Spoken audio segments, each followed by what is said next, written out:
Hey guys, TechMentor, with the video for you guys. In today's video, we're going to show you how to delete a wallpaper on the latest version of the iPhone. So let's get started. So as you can see here, I have a wallpaper here, right? I want to delete it.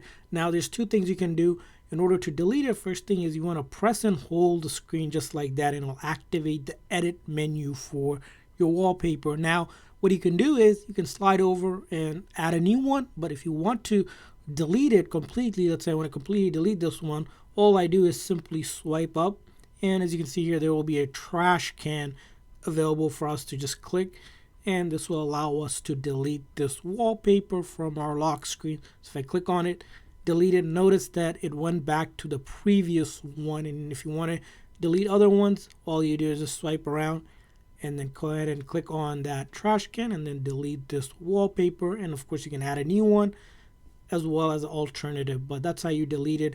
Again, after you're done, simply press and hold and we're good to go, and we have changed the wallpaper. Again, you have to do it from the lock screen here. Make sure when you press and hold, give it about a few seconds when you're pressing with the thumb, and then swipe up and then click on that trash can and delete, and that's how you delete a wallpaper on the latest iOS version.